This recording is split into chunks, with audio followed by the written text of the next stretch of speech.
business. And right now at Staples, save up to $175 off your print order. Exclusions apply. Visit staples.com/print for details. Ends 2/1. Plus, save even more with the Easy Rewards program at Staples. This is the KBLA Sports Minute with Ray Richardson. The 16 sports teams in Los Angeles, including the new TGL golf team sponsored by Tiger Woods, have joined together to sell LA Strong t-shirts. Each team is marketing the t-shirt featuring the team's colors and logo. All revenue from the LA Strong t-shirts will go to the American Red Cross and the Los Angeles Fire Department Foundation to help with relief efforts in response to the wildfires in LA County. The t-shirts are available on each team's website. The Lakers and Clippers are back in action tonight with home games. The Lakers, trying to snap a 3-game losing streak, are playing Miami at Crypto.com. The Lakers won't have to deal with Jimmy Butler. He's serving a 7-game suspension for conduct detrimental to the team. The Clippers are playing Brooklyn tonight at the Intuit Dome in Inglewood. The Clippers have moved up to 5th place in the Western Conference. No debates, no speculation, just the info you need. That's your KBLA Sports Minute. I'm Ray Richardson. More news, opinions, and conversation when we come forward on KBLA Talk 1580.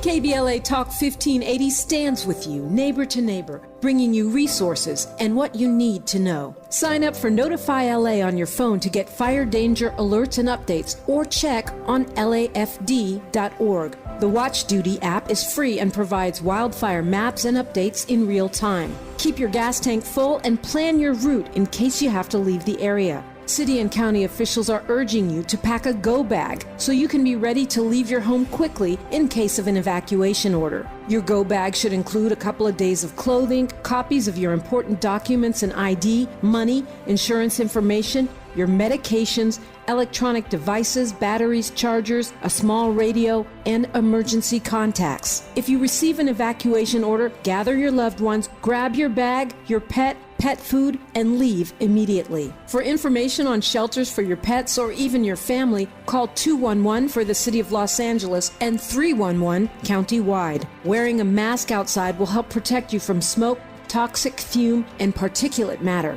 If you don't need to go out, it's best to stay home with the windows closed. Getting to know your neighbors is a great way to stay safe, stay connected, and share resources. And Angelinos are stepping up to help, so reach out and find the assistance you need. Mutual Aid LA Network is constantly updating a Google Sheet with mutual aid resources. You can find it at tiny.cc-malan-fire.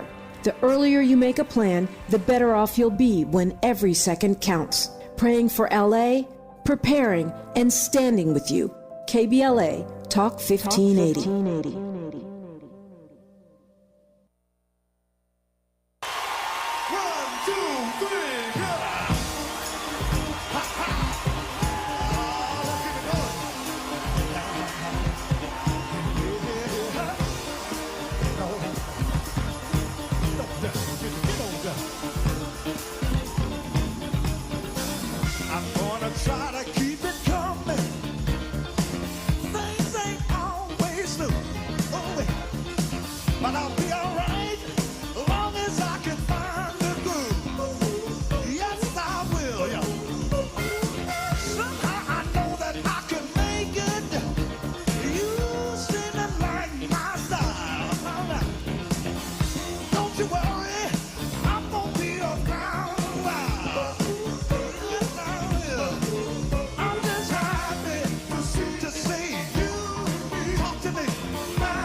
Live from historic Leimert Park in Los Angeles, California, I'm Tavis Smiley, and I'm so glad to see you and me back in stride again.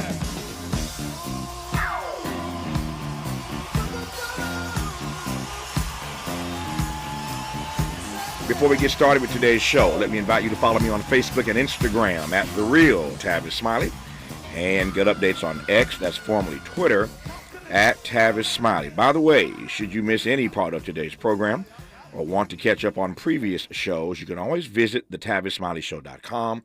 That's thetavissmileyshow.com, or wherever you get your podcast, and listen to the Tavis Smiley podcast version of this live program at your leisure.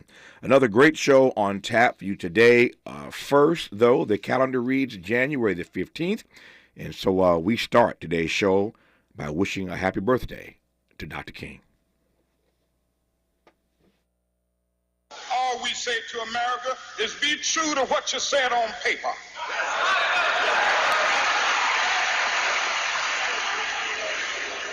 If I lived in China or even Russia or any totalitarian country, maybe I could understand some of these illegal injunctions. Maybe I could understand the denial of certain basic First Amendment privileges because they haven't committed themselves to that over there. But somewhere I read of the freedom of assembly. Somewhere I read of the freedom of speech. Somewhere I read of the freedom of press. Somewhere I read that the greatness of America is the right to protest far right.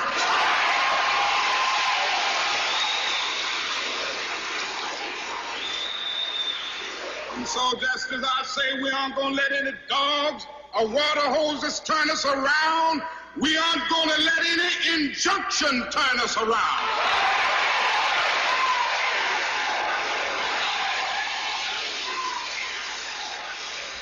Well, I don't know what will happen now. We've got some difficult days ahead. But it really doesn't matter with me now because I've been to the mountaintop. I don't mind. Like anybody, I would like to live a long life. Longevity has its place. But I'm not concerned about that now. I just want to do God's will. And He's allowed me to go up to the mountain. And I've looked over and I've seen the promised land. I may not get there with you, but I want you to know tonight that we as a people will get to the promised land.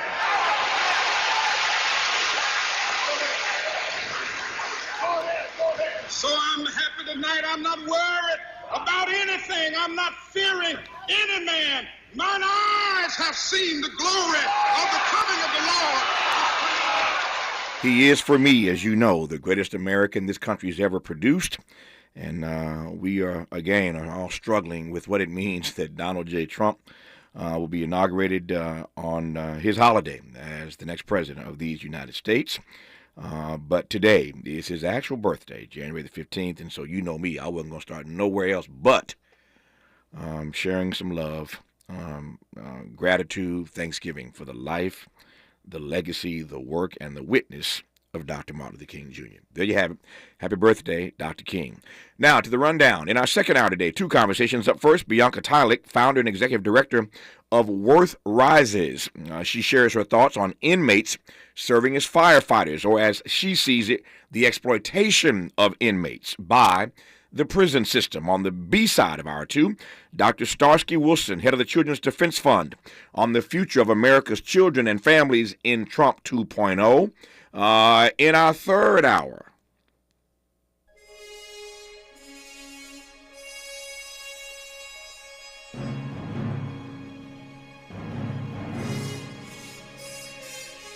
in hour three, we'll celebrate the 30th anniversary for all you Trekkies, the 30th anniversary of Star Trek Voyager.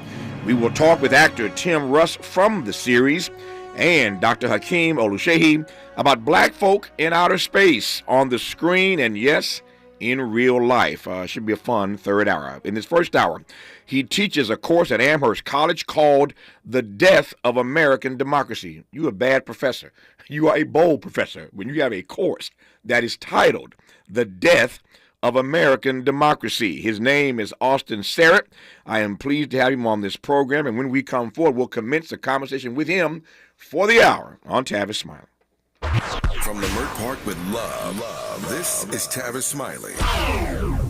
This statement has not been evaluated by the FDA. This product is not intended to diagnose, treat, cure, or prevent any disease. I was always tired, with weekly bouts of indigestion. A friend asked me, when was the last time you did a detox? Never, I said. So she recommended Active Liver. Our liver works hard every day to remove toxins from processed foods and unclean air and water. But too many toxins can overwhelm the liver, causing it to actually store toxins in our body fat. Low energy, brain fog, headaches, bloating, and skin irritation are all telltale signs that we need to act. Water or juice fasts can help, but often require days or weeks of feeling tired and sick. Thankfully, there's an easy your liver effectively eliminate toxins on a daily basis, leaving you feeling better with more energy and less bloating. Within a week of taking Active Liver, I was feeling better, and now I have more energy than I've had in years. Available in both tablet or delicious gummies, you can find Active Liver online at Amazon or NewNordicUSA.com or in stores at your local CVS or Meijer grocery.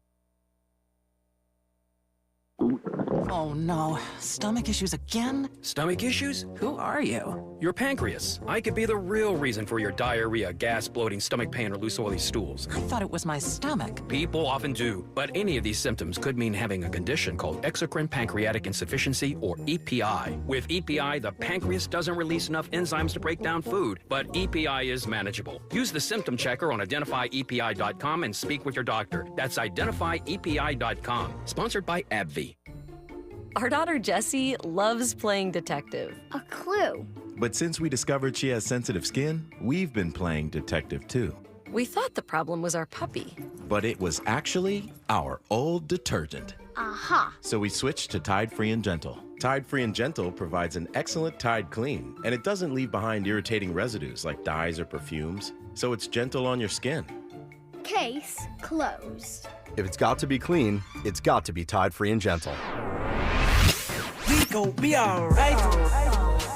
KBLA Talk 1580 is amplifying Black voices and spotlighting our untold stories. I'm Dominique DePrima. Join me Thursday from 6 to 9 a.m. as we broadcast live from the Altadena, Pasadena area. Due to the National Guard closing down this section, we will not be at Perry's Joint. Our new location is the Pasadena Church East Campus at 425 Sierra Madre Villa. We'll be covering the individuals and families impacted by the Altadena Eaton fire. Hear from community leaders and those who have suffered losses that must not be forgotten. So join us Thursday at the Pasadena Church East Campus at 425 Sierra Madre Villa. Together we can help them rebuild and recover. Together we are LA Strong, LA United. With your friends at KBLA Talk 1580. Freedom is an endless meeting. So let's get back to it with Tavis Smiley. Tavis Smiley and Professor Austin Sarah, who I'm honored to have on this program. Professor, how are you today, sir? Well, Tavis, you've made my day by calling me a bad professor. None of my students would say that, so thank you. No. You're a bold brother, but you got a class called The Death of American Democracy. We'll get to that and a few other things as we move through this hour. Delighted to have you. There is breaking news at this hour. We've been reading about this and hearing about it the last couple of days, but apparently it is official. Israel and Hamas have agreed to provisional platforms, a provisional outline of a ceasefire deal. We are told by officials we will see in the hours to come, in the coming days, what this actually looks like. But the Biden administration, namely Anthony Blinken, the outgoing Secretary of State, as you know, Marco Rubio, is in confirmation hearings this week, senator out of Florida, to be the new Secretary of State. Of all the persons on the docket, it appears, given his longtime service in the Senate, that they will approve Rubio to be the next Secretary of State. But Anthony Blinken, on his way out the door, is trying to batten down the hatches, trying to close this deal as part of his legacy, as part of President Biden's legacy, that at least before they got out, for all the drama that we have endured and talked about regarding Gaza and Israel and genocide, they are trying to exit the White House with this provisional ceasefire deal in place. Your quick thoughts about that, Professor Sarrett, and we'll move from there, sir. So first of all, it's welcome news. The prospect of cessation of hostilities in the Middle East needs to be welcomed by everyone.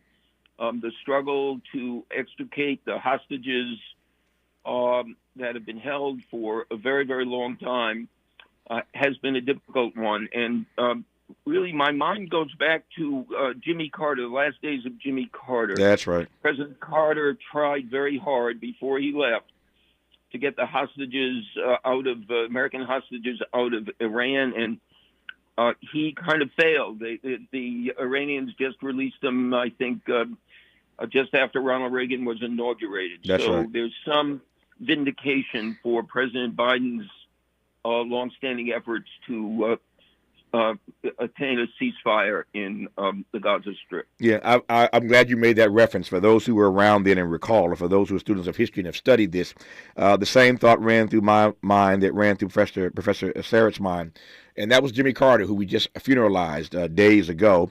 And I discussed this with Jimmy Carter any number of times. As you know, this audience knows, I interviewed Jimmy Carter many times, honored to do so over the course of my career.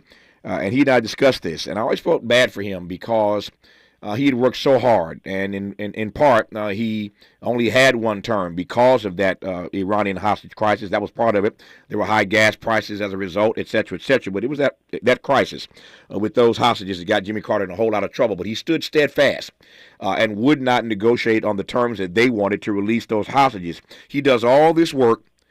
He leaves office, and on the very day that Ronald Reagan is inaugurated, they release the hostages, and so Ronald Reagan gets all the credit, essentially, and by credit I mean he gets to make the announcement. Jimmy Carter was no longer president and could not make the announcement, so Reagan comes into office with that sort of wind behind his back and the flag waving that the hostages have been released, but not Jimmy Carter, but Ronald Reagan gets to make that announcement. I always thought that was cosmically unfair to Jimmy Carter. I digressed in that regard. But the other thing I want to raise right quick here is Joe Biden's legacy. A couple questions and we'll move forward here. With regard to this provisional ceasefire deal that may very well be in place and may hold before he takes office, two things. One question about Biden, one question about Trump. Will this make any difference in Joe Biden's legacy, as it were, in what historians will say, in what everyday people will believe about how he handled or mishandled, as it were, this crisis in the Middle East? To write history from the present moment is a risky proposition, but I'll do it for you, Tavis. Here's what I would say. Okay. History will judge Joe Biden to be more successful as a president than it will as a politician. So while he's been in office, Joe Biden has done remarkable things. He hasn't done everything that people, myself among them, might have hoped he would have done. There are things that he promised to do that he didn't accomplish, but he accomplished a tremendous amount.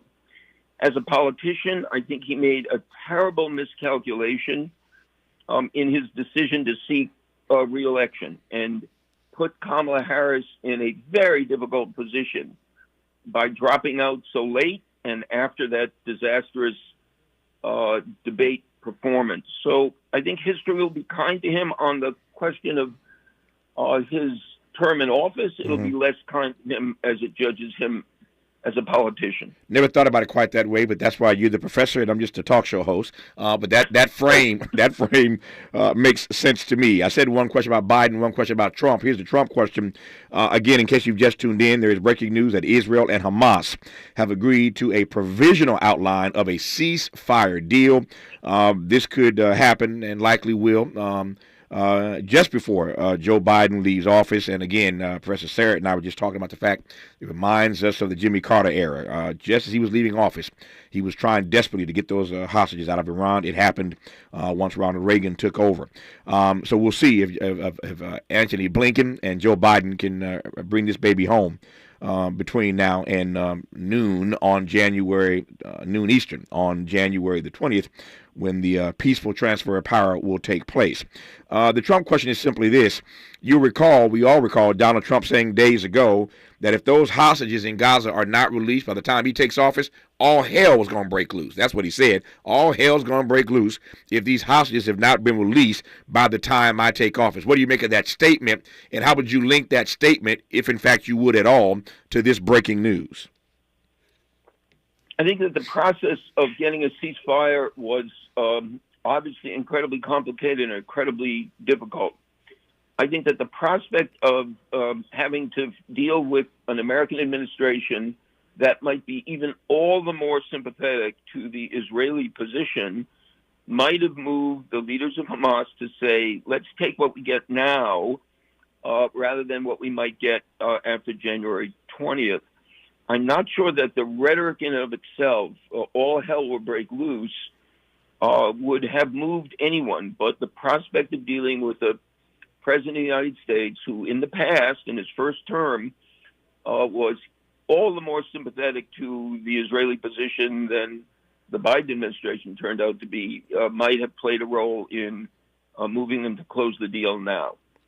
Professor Sarrett was not invited on this program to discuss this breaking news, but it always helps when you have brilliant guests who can go where the breaking news is taking you. And so I thank him for his indulgence to at least commence this conversation addressing this breaking news, once again, that Israel and Hamas have agreed provisionally to an outline for a ceasefire deal.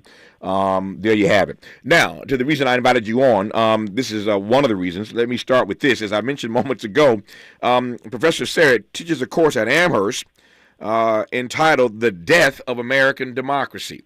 I want to just audit your class along with all the folk listening right now across the country. We want to just audit your class for a few minutes. Take me inside the classroom. Tell me about the course. Tell me about the reading list. I'm just trying to get a sense of what you are teaching, what you are saying to these students in a course called The Death of American Democracy. So, Tavis, before you come into my class, you have to promise to do all the reading. Will you do that? I guess so. I do enough reading as it is, but for your course, to audit your course, if I ain't got to pay for it, if I'm auditing it for free, I'll read the material. All right. You drive a tough bargain. So my course is premised upon the following. There's a lot of dispute, debate in the country about whether or not Donald Trump, or depending on your politics, Joe Biden, is responsible for the problems that America confronts in its democracy. What are those problems? We see them every day: political polarization, division, tribalism. People in the United States have, alas, unfortunately, begun to disinvest in American democracy. And that's especially true among young people.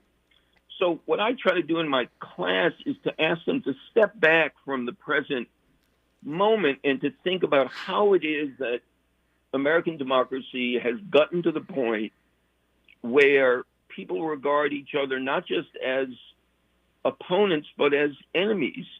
How have we gotten to the point where people on both sides of the political divide are more afraid that one of their children will marry someone affiliated with the other political party than they are fearful that they will marry outside of their religion?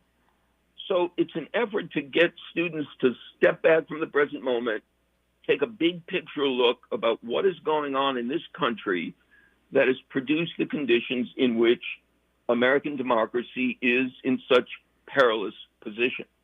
When you say that we are in a moment where too many fellow citizens are disinvesting in democracy, I love the phrase, disinvesting in democracy. Unpack that for me. What do you mean by that?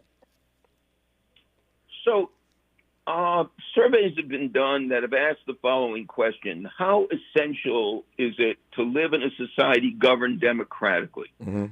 The results of those surveys have been broken out by the year of the birth of the respondents.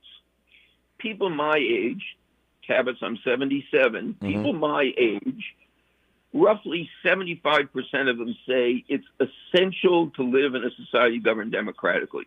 No disinvestment there. People born in the 1980s or later, only 25% say it's essential to live in a society governed democratically. That's, for me, a kind of disinvestment. And if you talk to the most idealistic people committed to justice, their justice cause, racial justice, gender justice, environmental justice, their justice cause is what animates them, not democracy. So people, when to the extent that they are engaged in struggles for social justice, I think of democracy as it's fine if it promotes the justice cause, and if it doesn't, then it's not so fine. I am struggling with that data point, and let me tell you why I'm struggling. I may even struggle to get it out, but I think you'll get my point or take my point. I'm thinking about this generation that you referenced that does not necessarily believe, as your generation does, that we ought to live in a space, in a republic, where there are these sort of democratic freedoms under which we live and breathe and move. They're not as concerned about that as your generation is, this younger generation. And yet, I have never seen a freer generation. I've never seen a generation that feels it's more entitled to X, Y, or Z, you name it. There's a sense of entitlement. They are freer to express themselves. They are freer in their movement. I can do this all day long. You take my point. I'm trying to juxtapose that freedom that they express in a variety of ways, that sense of entitlement that too many of them have, with their view that we don't necessarily need all these democratic principles. That doesn't square for me. Does it make sense to you? I think so. So let me come at it this way. Please. People my age, and if I dare say maybe your age, understood and lived with real threats to the survival of democracy. Fascism in Europe, communism. I grew up with the phrase, better dead than red. People born after the fall of communism in 1989 lived for a long while in an era of democratic triumphalism. The end of history, it was called. Democracy had triumphed. Sure. So younger people could grow up simply taking democracy for granted. It wasn't that they wanted to replace democracy with an authoritarian form of government. They just took democracy for granted. Now, fast forward to the 21st century. How well has American democracy worked for people? Well, we had the financial crisis of 2008, and some people think, I am one of them, that the way in which we responded to the financial crisis was good, but favored some and not others. How well has the Congress of the United States performed in the last 2 decades? What young people see is they see partisan gridlock. They don't see success. They see squabbles. They see arguments. They see people who treat each other not as opponents, but as enemies. So, yes, I think young people may act freely, but their free action is taken not as a result of their commitment to democracy, but as a result of their taking democracy for granted. Yeah.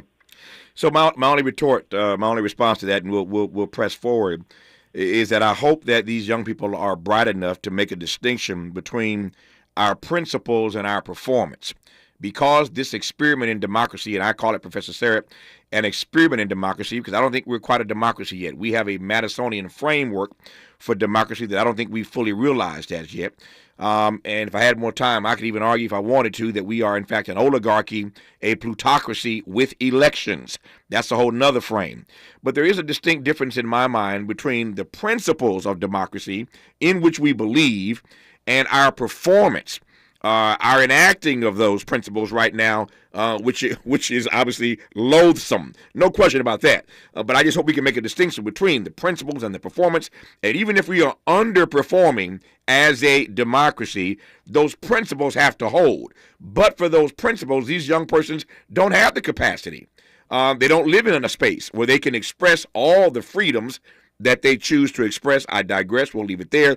That's giving you a sense now of the course that he teaches in Amherst called The Death of American Democracy. Now, when we come forward, I want to get him, speaking of the aforementioned Joe Biden, who's on his way out tonight. As you know, President Biden is giving a farewell speech. We'll let Professor Sarah share his thoughts on the speech that we're going to get tonight and what he thinks Biden will say or ought to stay away from, for that matter.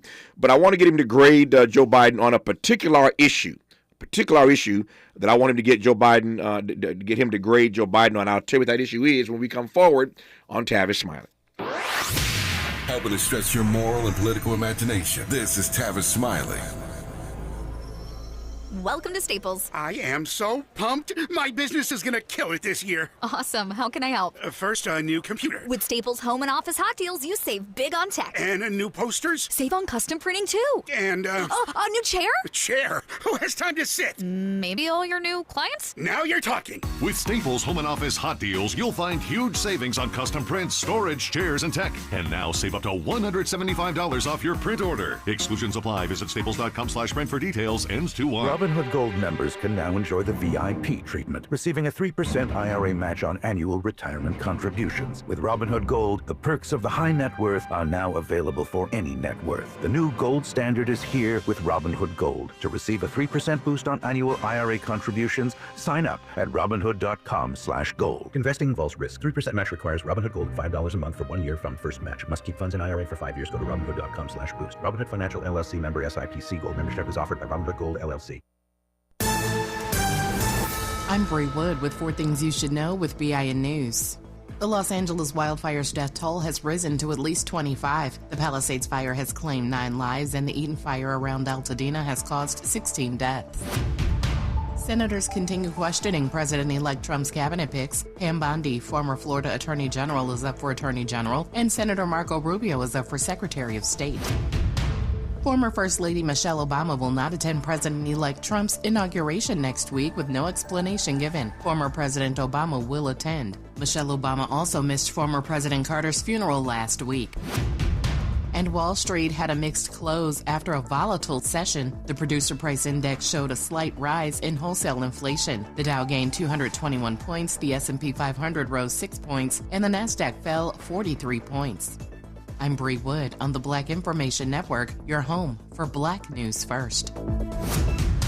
Your local Staples has hot deals and super low prices throughout the store on everything for your business. And right now at Staples, save up to $175 off your print order. Exclusions apply. Visit staples.com/print for details. Ends 2/1. Plus, save even more with the Easy Rewards program at Staples. This is the KBLA Sports Minute with Ray Richardson. The 16 sports teams in Los Angeles, including the new TGL golf team sponsored by Tiger Woods, have joined together to sell LA Strong t-shirts. Each team is marketing the t-shirt featuring the team's colors and logo. All revenue from the LA Strong t-shirts will go to the American Red Cross and the Los Angeles Fire Department Foundation to help with relief efforts in response to the wildfires in LA County. The t-shirts are available on each team's website. The Lakers and Clippers are back in action tonight with home games. The Lakers, trying to snap a 3-game losing streak, are playing Miami at Crypto.com. The Lakers won't have to deal with Jimmy Butler. He's serving a 7-game suspension for conduct detrimental to the team. The Clippers are playing Brooklyn tonight at the Intuit Dome in Inglewood. The Clippers have moved up to 5th place in the Western Conference. No debates, no speculation, just the info you need. That's your KBLA Sports Minute. I'm Ray Richardson. More news, opinions, and conversation when we come forward on KBLA Talk 1580.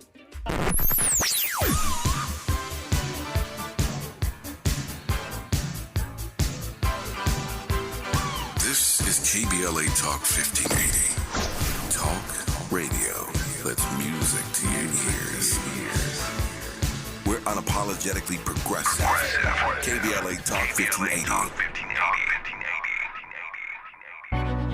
KBLA Talk 1580 stands with you in tough times, connecting you with resources and what you need to know. Evacuation shelters are located in the Pasadena Civic Center, the Dream Center in LA, the Westwood Recreation Center, and many more. You can call 311 for details. Santa Anita Park in Arcadia is a pop-up mutual aid hub where you can pick up anything from clothing to food and hygiene supplies. If you're in Los Angeles County and in need of food, call Omni Ministries at 310-631-1557.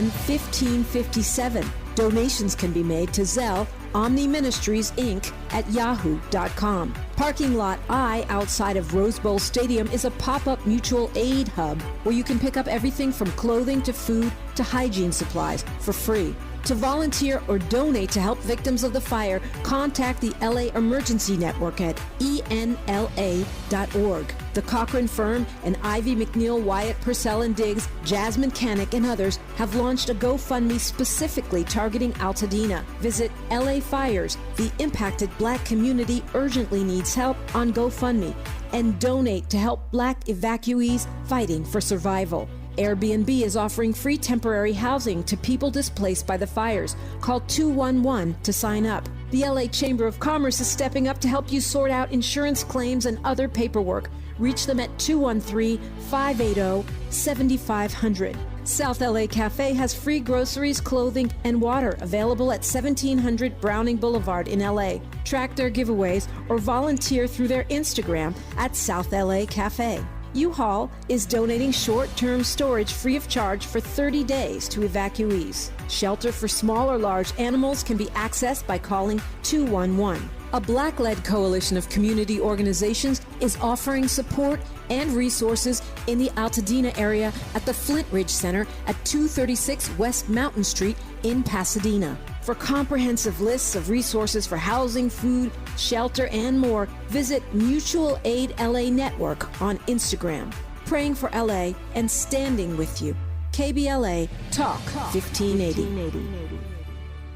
Paid for by government.com. Did you know? The United States Mint has issued a new Morgan silver dollar coin in proof condition for the first time. Not only that, they are also minted in 99.9% pure silver for the first time ever in history. Coin experts are calling this an amazing opportunity for anyone that knows the enduring popularity of Morgans. But you must hurry. Only 400,000 of these legal tender silver dollars were issued. These first ever Morgan silver dollars are brand new with stunning mirror-like finish, minted by the iconic San Francisco Mint. Call now and you're guaranteed a new first ever 99.9% pure silver proof Morgan dollar. To learn more, call 1-800-973-9717. If you order now, you will receive a free coin collector bonus pack, a $25 value, free with every order. Call 1-800-973-9717 now to secure your new Morgan silver dollars before they are gone. That's 1-800-973-9717. Sometimes he fails at fitting in, but we're okay with that. You're inside the Tavis Smiley Show. You are indeed with best-selling author and professor at Amherst, Austin Serrett, who I'm honored to have on this program in our first hour today. A few other things I want to get to right quick, and we'll press forward here. As I mentioned moments ago, President Joe Biden is delivering a farewell address tonight to the nation in prime time. This will cap a 5-decade political career. The White House is not telling us, Professor Serrett, what the president's going to say tonight, but I can guess. I think I'm pretty close to figuring out what he's going to say tonight. And what he's going to do tonight is to try to cement his legacy as a transformative president, shall we say, the one who stabilized domestic politics, bolstered America's leadership abroad, ushered the nation out of this pandemic, made historic investments in infrastructure. You got that infrastructure bill passed, clean energy, et cetera, et cetera. This is a legacy play tonight, and I think we pretty much know what he's going to say. You think I'm right or wrong about that? I think you're right, but I think Biden may surprise us, and here's why. Barack Obama gave a farewell address. Tavis, as well informed as you are, I wonder if you could tell me very much of what he said. Now, I'm going to answer the question that I've asked you. Like millions of Americans, I don't remember very much of what Obama said. What I remember is a line about America's future. He said the Constitution of the United States is a precious gift, and he called on each citizen to be what he called a jealous guardian of the Constitution and American democracy. Mm-hmm. So Biden has a chance tonight, not just to speak about the past and to burnish his legacy like a school child reporting on all the good things that they did in school. He has a chance to speak to the future and offer a vision of America's future and a way of thinking about that vision and that future that may last in the memory of the people who listen to him. And I hope he will do that. I take your point, and I think he'd be better served by the latter. I think you're absolutely right. If he focuses his address tonight on the future and what his vision is, that might serve him much better than trying to convince us how transformative he was as a president, even for those of us who believe that. It is interesting to look at his numbers as he leaves office. I'm looking at these favorability numbers right now. His job performance stands at about 33% favorable, 58% unfavorable. Every time I see these numbers, though, that give us a sense of how people view him on his way out, I think of George W. Bush, who left the White House with historically low favorability numbers, the lowest in the history of those numbers being tracked. So George W. Bush left the White House with the lowest numbers ever. And if you look at his numbers now, which I did the other day, he's in the 60s. It is hard to imagine that a guy that got us into a war promising to find WMDs, weapons of mass destruction, it turned out to be a weapon of mass distraction. People have called him a war criminal. I mean, George W. Bush is not a candidate for Mount Rushmore. Let me put it that way. He's not a candidate for Mount Rushmore. He leaves with those numbers in the low 20s, and now his numbers are in the 60s. And I think there are a number of reasons for that, not the least of which is that as compared to Donald Trump, everybody's numbers look better, even Republicans. Their numbers look better as compared to Donald Trump. But the other thing is just the passage of time, and he's been quiet. He stayed out of people's way. He's painting his pictures. He's sitting next to Michelle Obama at all these events, passing peppermints back and forth. I mean, and she says, I just love him. I just love him. I hate every time Michelle says that. I just love him because I ain't mad at you about sitting next to him, but we can't disconnect that from his politics. He left black people to die on rooftops in Katrina. And with all due respect to Michelle Obama, she forgets that sometimes, I think, when she just opines how much she loves George W. Bush, because that's who she sits next to in the lineup when she does, in fact, show up. Put a pin in that. I'll come back to that in a second. But my point is he's leaving with numbers that are not so great. But if George W. Bush's numbers can come up over time historically, Professor Sarrett, what say you about Biden's numbers? Tavis, I'm interested in grace. And by that I mean the following. History shows grace sometimes. Mm-hmm. And grace is exactly what is not deserved, right? You can't deserve grace. It's a gift.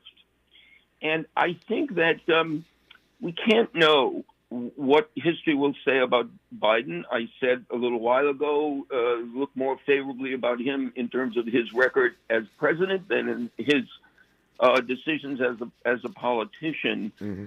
But I think that history has a way of showing a kind of grace, and Biden may be the recipient of that grace as time passes. And as you said, and I fully think this is right, he may look good a year from now, 2 years from now, 3 years from now, as the next administration goes about its business.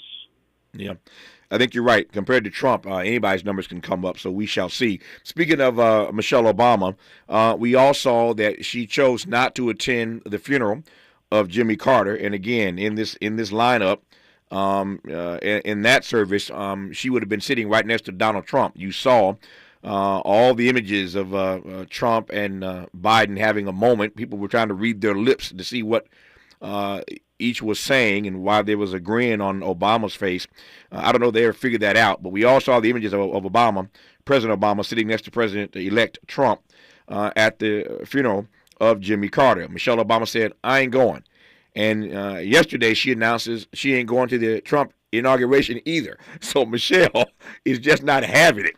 She's just not showing up. But she is breaking with tradition by being absent for this notable appearance at the inauguration, just as she missed the Jimmy Carter funeral. Are you tickled by that? Are you troubled by that, Professor Sarrett, or neither? I'm both. And remember Michelle Obama saying, when they go low, we go high. Yeah, she changed that one, didn't she?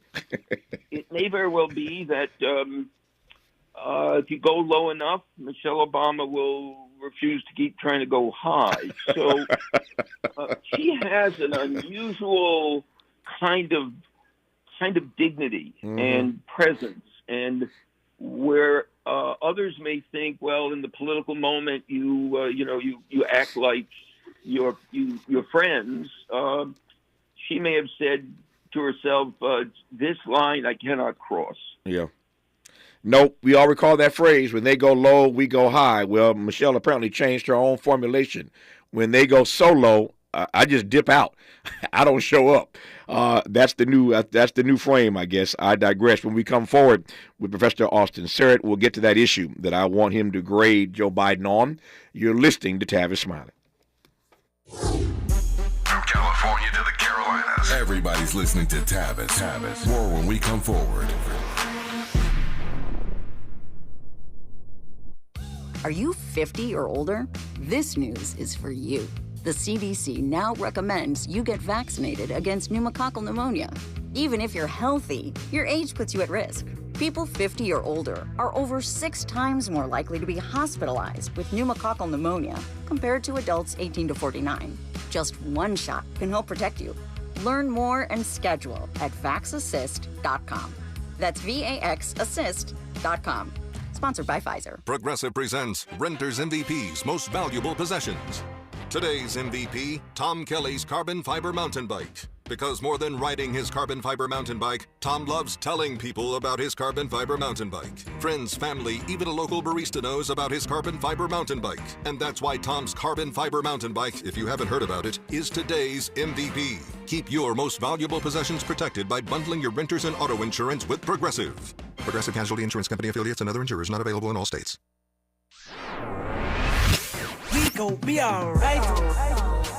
KBLA Talk 1580 is amplifying Black voices and spotlighting our untold stories. I'm Dominique DePrima. Join me Thursday from 6 to 9 a.m. as we broadcast live from the Altadena, Pasadena area. Due to the National Guard closing down this section, we will not be at Perry's Joint. Our new location is the Pasadena Church East Campus at 425 Sierra Madre Villa. We'll be covering the individuals and families impacted by the Altadena Eaton fire. Hear from community leaders and those who have suffered losses that must not be forgotten. So join us Thursday at the Pasadena Church East Campus at 425 Sierra Madre Villa. Together we can help them rebuild and recover. Together we are LA Strong, LA United. With your friends at KBLA Talk 1580.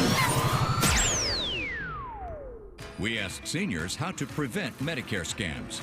My best advice, if you get a phone call, do not talk to the person. These people are well-trained. Don't talk to them.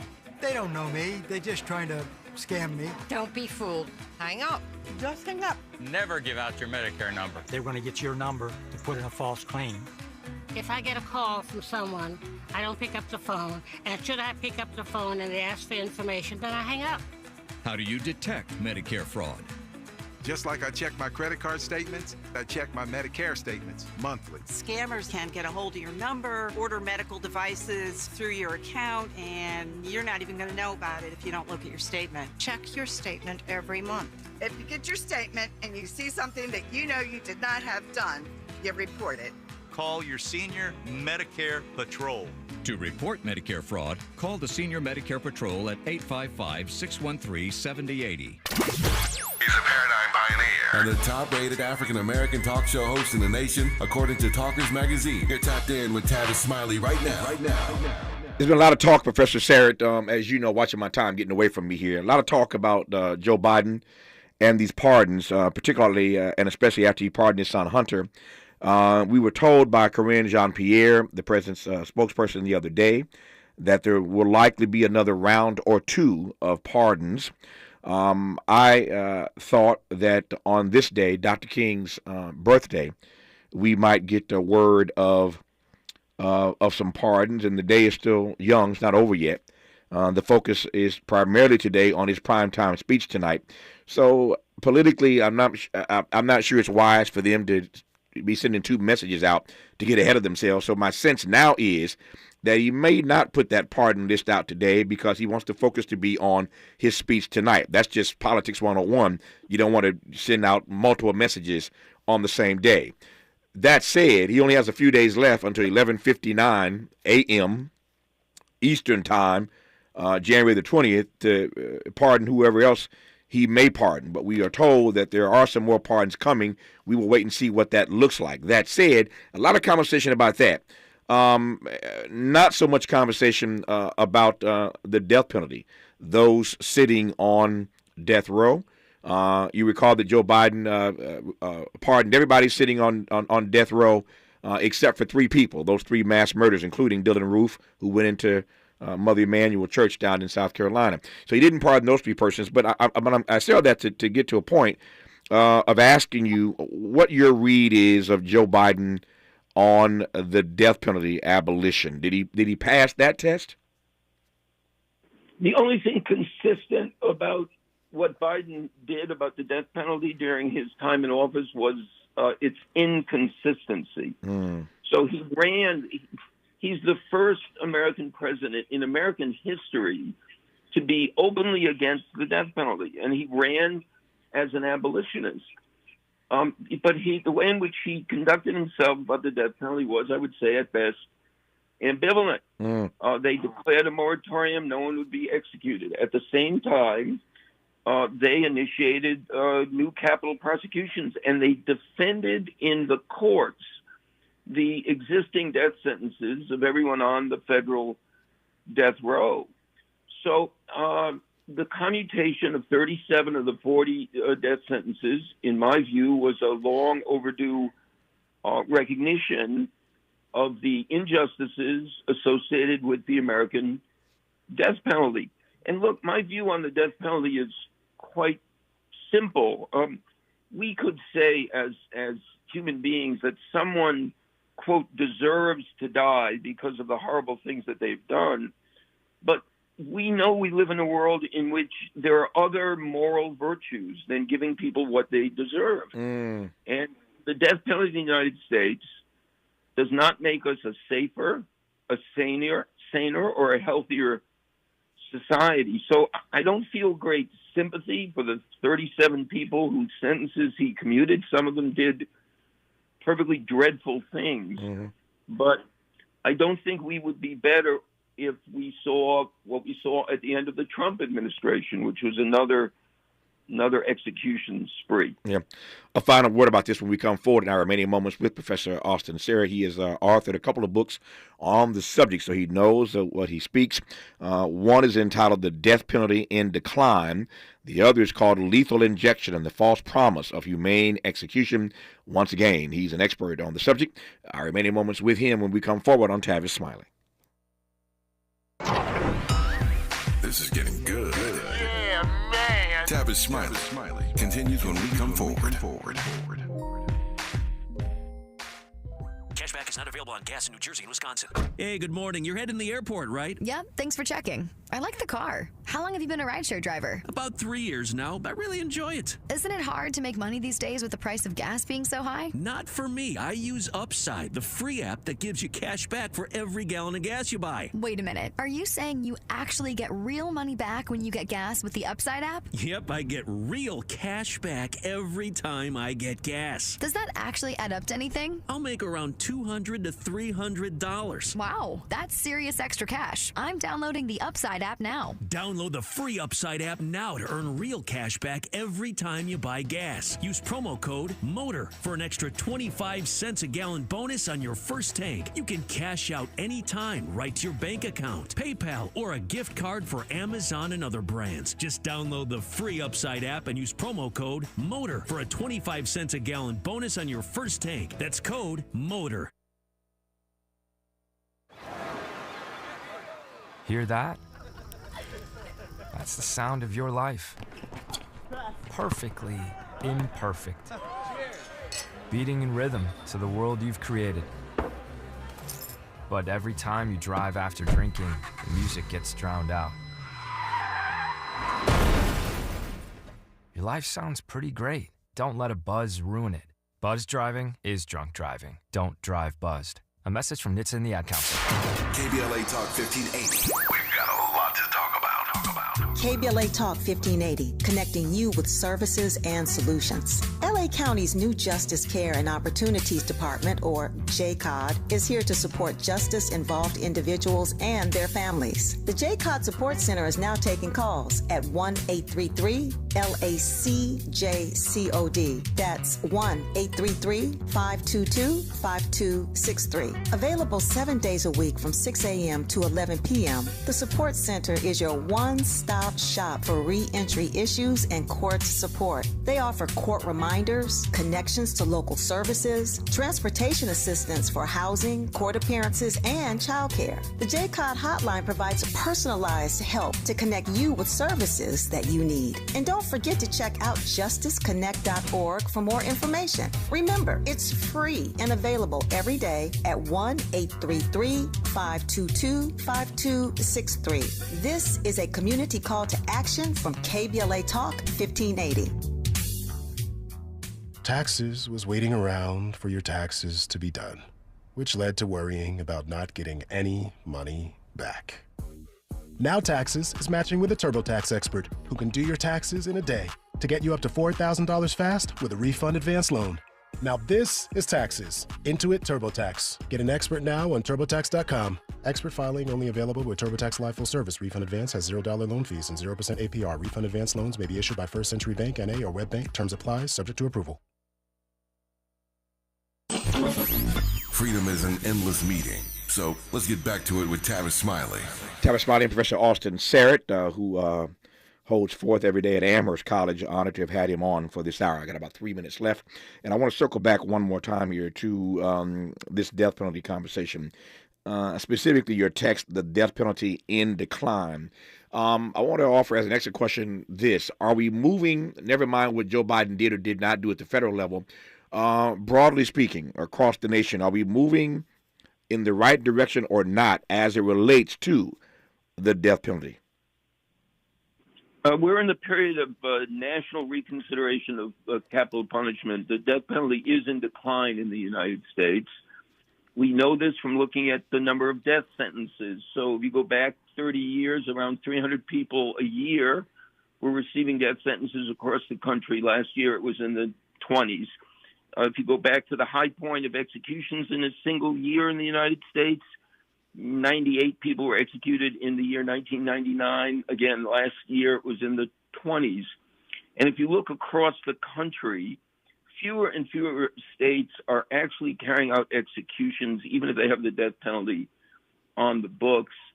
Texas is a primary example. So when I say the death penalty, what do you think? Most people think Texas. Mm-hmm. Well, if you actually look at Texas, last year there were, again, 4 or 5 executions in the state of Texas. So I think we are moving in the right direction. The journey to justice will be 2 steps forward, 1 step back. Yeah. Progress will be made, setbacks will be incurred, and what is required is keeping our eyes fixed on the horizon, a horizon of hope for justice. We've mentioned a number of names of presidents, current and past and future, in this conversation. Obama and Trump and Carter and Biden. I'm just trying to recall, and your memory is better than mine on this because you've written books about it. Has anybody? I'm trying to think who else. Let me put it this way: who else has openly campaigned as boldly as Biden did as a death penalty abolitionist? Did Obama do that? No, he did not. Indeed, as I mentioned earlier, Joe Biden is really the first person to do it and to succeed. In 2020, actually every Democratic candidate in the primaries came out in opposition to the death penalty. And Tavis, that is made possible because of what we just were talking about. The country is leading the way towards the abolition of the death penalty, and our political leaders are, as often the case, following. I got 30 seconds left. A quick 30. Is Joe Biden's commuting of these 37 death penalty sentences, does that aid and abet the effort to continue pushing this conversation in the right direction? It did, but change with respect to the death penalty will come from the bottom up. It'll come from the people, and that's what enables our political leaders to do the kind of thing that Joe Biden did. Professor Austin Serrett, I have enjoyed this conversation immensely, my friend. His books include The Death Penalty in Decline, Lethal Injection, and the False Promise of Humane Execution. His course, if I ever get to Amherst, I'm going to go sit in the classroom. It's called The Death of American Democracy. He teaches that course at Amherst College. Professor Serrett, thank you for coming on, sir. Appreciate your insights. All the best to you, my friend. Thanks so much, and sending my best wishes to people in California. You are very kind. We received that. Thank you, sir. More of Tavis Smiley when we come forward.